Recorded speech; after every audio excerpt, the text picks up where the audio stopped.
India's number 1 varicose veins hospitals ఐబీసీను సంప్రదించండి. మీ నొప్పి లేని ప్రయాణాన్ని ప్రారంభించండి. నమస్తే అమ్మా. నమస్తే అమ్మా.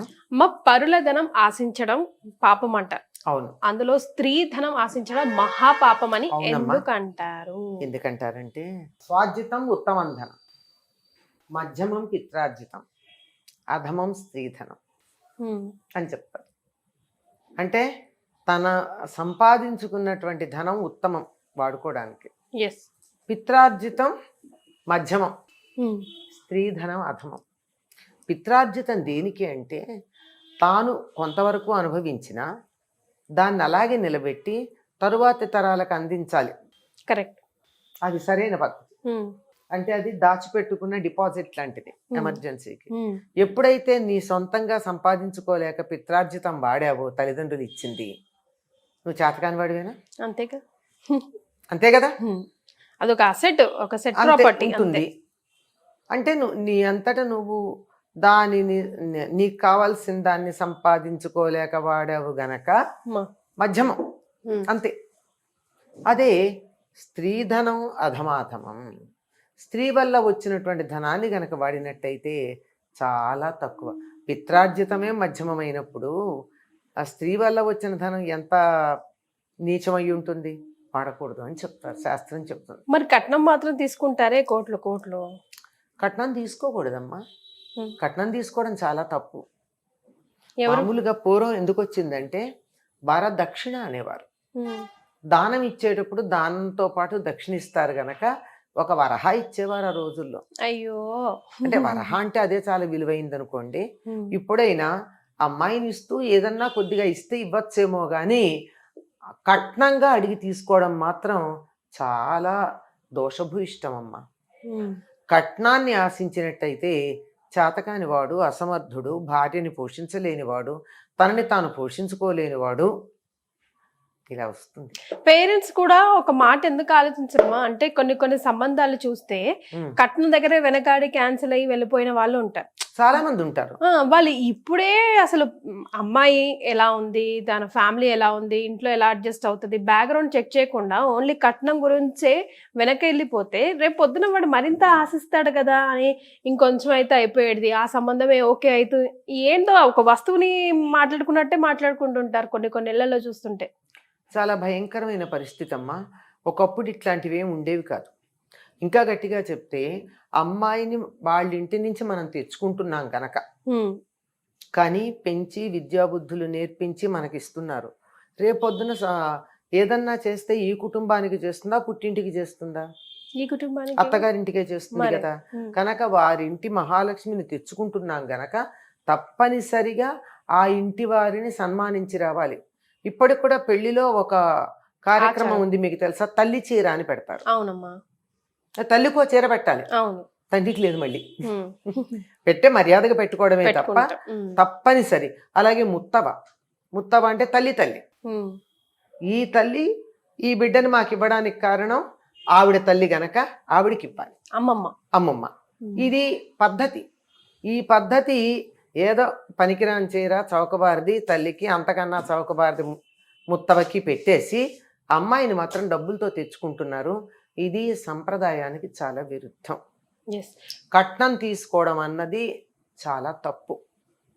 చట్టం చేశారు, చట్ట ప్రకారం నేరం, అది పక్కకు పెడితే ధర్మం ప్రకారం చాలా తప్పైనటువంటి పద్ధతి కట్నాన్ని తీసుకోవడం.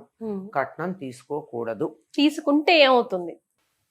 తీసుకుంటూనే ఉన్నారనుకోండి, ఒక హెచ్చరిక లాగా మన వైపు నుంచి ధర్మం ఏం చెప్తా కాదు. ఇప్పుడు నాకు ఒక కూతురుంది, నేను మీ అబ్బాయికి ఇస్తున్నా. మీ అబ్బాయి అంటే నాకు నచ్చాడు నా కూతుర్ని ఇవ్వడానికి, అందువల్ల మెచ్చుకుని నేను బహుమానంగా ఏమన్నా ఇస్తే ఇవ్వచ్చు. కానీ ఫలాంటే బహుమానంగా ఇవ్వండి అని మీరు అడిగారు అనుకో, అది బేరసారాలు అవుతాయి. అంతేగాని నాకు నచ్చి మా ఇంటికి వచ్చారు గనక ఇంటికి వచ్చిన ఎవ్వరికైనా నేను ఏదో ఒక బహుమానం ఇస్తాను, ఇతడు కొంచెం కాస్త గౌరవించదగినటువంటి బంధువు, అందువల్ల ఇతనికి నేను అధికంగా బహుమానం ఇస్తున్నాను ఇస్తే ఇవ్వచ్చు. కానీ ప్రత్యేకంగా అడిగారు అంటే చేతకాని వాళ్ళు, అసమర్థులు, పనికిరాని వాళ్ళు అని అర్థం అమ్మా. అంతే. ఇష్టాలతో మనం ఇష్టంగా ప్రేమతో పెట్టుకోవడం వేరు, ప్రేమతో నా డిమాండ్ కూతురికి చేయడం ఇచ్చినట్టే, నా కొడుక్కి ఇచ్చినట్టే నా అల్లుడికి కూడా ఇచ్చుకుంటా. కానీ పెళ్లికి ముందే డిమాండ్ చేస్తే అదే కదా. అక్కడ ఏమైంది? డబ్బు మనుషులని అర్థమవుతోందా? అమ్మాయిని తప్పకుండా అమ్మాయి గుణగణాలు చూసి కాక ఇచ్చే డబ్బు కోసం పెళ్లి చేసుకుంటున్నారని అర్థమవుతోంది కదా. అందువల్ల డబ్బు కోసం చేసుకునే వాళ్ళకి అక్కడ డబ్బులు మూట పెట్టి దానికి మంగళసూత్రం కట్టమనండి. అమ్మాయి ఎందుకు అక్కడ? మరే అదే. అయితే ఇక్కడ వరకు మాట ఇలా ఉంచితే ధర్మం మాట, ఈ రోజుల్లో ఆలు మగ ఇద్దరు కలిసి రెక్కాడిస్తే గానీ డొక్కాడిని పరిస్థితి కదమ్మా. కొంచెం మంచి లైఫ్, మిడిల్ క్లాస్ లైఫ్ కావాలన్నా, అప్పర్ మిడిల్ క్లాస్ లైఫ్ కావాలన్నా ఇద్దరు కలిసి వర్క్ చేయడం. మరి ఇందులో కొన్ని ఫ్యామిలీస్ లో మనం చూస్తాం, నువ్వు సంపాదిస్తే నేను నీ సంపాదనతో బతకాలా అన్న కాంట్రవర్సీ టాపిక్స్ కూడా మనం చూస్తాం. అలాంటి వాళ్ళకి మనం ఏం చెప్పొచ్చు మరి? అంటే అమ్మాయిని ఉద్యోగం చేయొద్దని చేసినా కూడా వాడుకోవాల్సి వస్తుంది కదమ్మా డబ్బుని. చేస్తే అది తప్పు, ధర్మం కాదు అనుకోరా? వాడుకోవాలి కదా. ఇప్పుడు నువ్వు సంపాదించిన డబ్బు నేను ఉపయోగించాలా అన్నది డబ్బు వాడుకోవడానికి చెప్పిన మాట, వాడుకోకుండా ఉండడానికి చెప్పిన మాట. వాడుకోవడానికి తప్పనిసరి పరిస్థితుల్లో వాడుకోవాల్సి వస్తుంది ఆ అమ్మాయి సంపాదించిన డబ్బు. అది ధర్మం కాదు అనుకుంటే ఎలా అంటున్నా? అట్లా కాదమ్మా, తను వాడుకోవటం కాక అమ్మాయి ఇష్టంగా ఉపయోగిస్తే తప్పే ఉంది అందులో. నా కుటుంబం, నేను నా పిల్లలకి పెట్టుకుంటున్నా. అడిగి డిమాండ్ చేసి తీసుకున్నాడా భర్త గాని అత్తగారు గాని తప్పు, మామగారు గాని. కానీ అమ్మాయి నా పిల్లలకి నేను నగలు చేయించుకుంటాను, ఇవాళ నా పిల్లలు ఏదో ఫలాంది తినాలనుకుంటున్నారు గనక నా డబ్బుతో వెళ్ళి నేను తెచ్చుకుంటాను అని అనుకోవడంలో తప్పు లేదు కదా. ఇలాంటి వాటి కోసమే పూర్వం స్త్రీధనం అనేది ఇచ్చేవారు. అసలు డబ్బు లేకపోతే మరీ చౌకబారుగా చులకనగా చూస్తారు కదమ్మా. పెళ్ళయి అత్తారింటికి వెళ్ళేటప్పుడు అమ్మాయికి ఇచ్చేవాళ్ళు స్త్రీధనం. ఈ స్త్రీధనం అమ్మాయి తన కోసం తను వాడుకుంటుంది. సెక్యూరిటీ లాగా ఉంటుంది, తనకు ఒక సెక్యూరిటీ లా ఉంటుంది. ఉదాహరణకి భర్త దగ్గర లేడమ్మా, పొలానికి వెళ్ళాడు, బిచ్చగాడు వచ్చాడు, ఓ రూపాయి వెయ్యాలనుకుంటుంది. ఆయన వస్తాడమ్మా అడిగి వేస్తానమ్మా అని అంటుందా? మరే కదా. తను స్వతంత్రంగా వాడుకోవడానికి కొంత ఉండాలి కదా.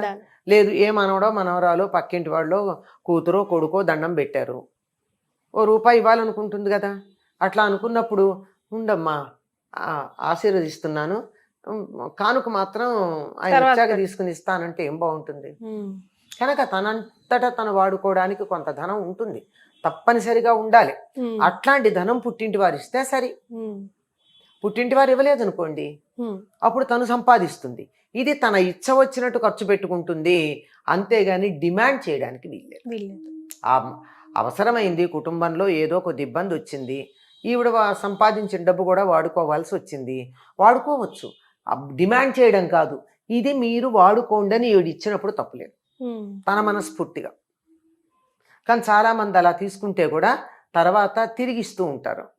అది వాళ్ళ అభిమానానికి ఆత్మాభిమానానికి సంబంధించింది. తిరిగి ఇచ్చినందువల్ల తప్పులేదు, ఇవ్వకపోయినా తప్పులేదు. ఈ కాలంలో ఇద్దరు ఉద్యోగాలు చేస్తున్నప్పుడు ప్రతిదీ కూడా కలిసి షేర్ చేసుకోవడంలో కూడా తప్పు లేదమ్మా. కానీ డిమాండ్ చేయడం తప్పు. నువ్వు సంపాదించింది కూడా నాదే అనడం తప్పు. ఇది అది అమ్మాయికి కూడా వర్తిస్తుంది. ఇప్పుడు భర్తని కూడా మొత్తం వాళ్ళ తల్లిదండ్రులను చూసుకోకుండా మన పిల్లలు ఉన్నారు కదా, మనకే కావాలి నీ సంపాదన అంతా అనడం కూడా తప్పే కదా. బాధ్యతలు అతను నిర్వర్తించాలిగా. అప్పుడేం జరుగుతుంది? మీరు ఇట్లాంటి ప్రశ్న వచ్చారు, ఈ పరిస్థితిలో అతని డబ్బుతో వాళ్ళ అమ్మా నాన్నను చూసుకుంటాడు, ఈ అమ్మాయి డబ్బుతో తన పిల్లల్ని చూసుకుంటుంది. ఏముంది, ఒకే కప్పు కింద సహజీవనం చేస్తున్న వాళ్ళల్లా అవుతుంది. అంతేగాని కలిసి ఒకే లక్ష్యం కోసం ప్రయత్నం చేసిన వాళ్ళు ఎవరు వాళ్ళు? కొంచెం ఏమంటారు, డీప్ గా ఆలోచించాల్సిన విషయమే అమ్మ, అబ్బాయి తరఫున అయినా అమ్మాయి తరఫున అయినా కూడా. కానీ ఇప్పుడు ఈ అమ్మాయి మౌలికంగా ఉండాల్సింది ఏంటంటేనమ్మా, మానవత్వం ఉండాలి, వాళ్ళని మనుషులుగా చూడాలి, వాళ్ళ అవసరాలు నాలాంటివి అనుకోవాలి. వీళ్ళు నా వాళ్ళు పరాయి వాళ్ళు అని కాక బంధుత్వం, హ్యూమన్ రిలేషన్ అంటామే, మానవ సంబంధాలు చక్కగా ఉండాలి. అవి ఉన్నట్టయితే మన అన్న ఫీలింగ్ ఉండాలి. అపనాపన్ అంటారు ఇక్కడ, ఓనింగ్ అంటారు ఇంగ్లీష్ లో. నా వాళ్ళు అనుకునేటటువంటి తన వాళ్ళుగా చూసుకోవడం ఉండాలి. అలా ఉన్నప్పుడు ఇట్లాంటి సమస్యలు పెద్దగా రావు. నువ్వు ఖర్చు పెట్టావా, నీ ఖర్చు పెట్టానా, నా డబ్బా నీ డబ్బా అనే సమస్య ఉండదు. కానీ మీరన్న కట్నం అన్నది ఉందే, ఇది పెళ్ళప్పుడు రొక్కించి తీసుకోవడం, అయిన తర్వాత అప్పుడు ఇచ్చింది సరిపోలేదు, నీకు 10 లక్షలే ఇచ్చారు కట్నం, మీ చెల్లెలకి 15 లక్షలు ఇచ్చారు కానీ ఇంకో 5 లక్షలు పట్టుకురా, ఇట్లా అడిగాడు ఉంది. ఇది పూర్తిగా criminal mind. Yes I'm sorry to use this word, but it is. Yes and ఆ పాపం కూడా మనకి జన్మ జన్మలో వెంటాడుతూ ఉంటుందంట. వెంటాడుతుందమ్మా. మన తర్వాత మన పిల్లలకు కూడా అదొకటి మర్చిపోతున్నారు చాలా మంది, ఇది ఒక్కటే అనుకుంటున్నారు, ఈ దీని తర్వాత ఇంకో జన్మ ఉంటుందని. అక్కడ మనం సమాధానం పైకి వెళ్ళి సమాధానం చెప్పుకోవాలని, ఆ తర్వాత పై జన్మలో దీన్ని అనుభవించాలని చాలా కష్టం. నేను ఇక్కడ ఒక చిన్న విషయం చెప్తానమ్మా. ఒక నిజాయితీగా ఉండే ఒక ఉపాధ్యాయుడు, తను బాగానే తన కుటుంబం తాను నడుపుకున్నాడు. తండ్రి ఇచ్చిన ఆస్తి కొంచెం ఉంది, దానిని ఎట్టి పరిస్థితుల్లో నమ్మల, అప్పు చేశాడు. కానీ అందరూ అడిగారు అమ్మచ్చు కదా అని. నన్ను పితృదేవతలు మందలిస్తారు, నీ తర్వాత నీ పిల్లలకి ఇవ్వాల్సిన ఆస్తి నిన్ను ధర్మకర్తగా ఉండి అనుభవించి నీ పిల్లలకి ఇవ్వమని చెప్పాం కానీ అమ్ముకోమని కాదు. కనుక నేను అప్పు చేసి నా జీతంలోనే తీర్చుకుంటాను అవసరం వస్తే, పొలం మాత్రం అమ్మని అన్నారు. నాకు తెలుసు, బాగా తెలుసు ఆ వ్యక్తి. అది నిజాయితీ అంటే. పైన సమాధానం చెప్పుకోవాలి. పితృదేవతలు అడుగుతారు, నేను నీకు ఆస్తి ఇచ్చింది తర్వాత వాళ్ళకి ఇవ్వమని కానీ నిన్ను నమ్ముకోమని కాదు కదా. లేదు, పిల్లలు తల్లిదండ్రులు పిల్లలు తండ్రి పిల్లలు కలిసి అమ్మి వేరే చోట పెట్టుబడి పెట్టుకుంటా, ఆ తర్వాత ఇది మాకు వస్తుంది అని అనుకుంటే పర్వాలేదు, వేరే విషయం. కానీ తన సొంతానికి అమ్ముకోకూడదు. అన్నిటికీ డీప్లీ కోల్ రిలేటెడ్ కోలింగ్ చాలా ధర్మం అనేది ఒకటి ఉందమ్మా, అదొక్కటి మనసులో పెట్టుకుని, మానవ సంబంధాలు ధర్మము అనేది రెండు దగ్గర పెట్టుకుని, ఈ రెండింటిని చక్కగా కోఆర్డినేట్ చేసుకుంటూ గనక వెళ్ళినట్టయితే చనిపోయిన తర్వాత పైలోకంలో సమాధానం చెప్పాల్సిన పరిస్థితి రాదు. తర్వాత దీన్ని క్యారీ చేసి మరో జన్మ ఎత్తాల్సిన పరిస్థితి కూడా ఉండదు. చాలా సంతోషం అమ్మా, ధన్యవాదాలు.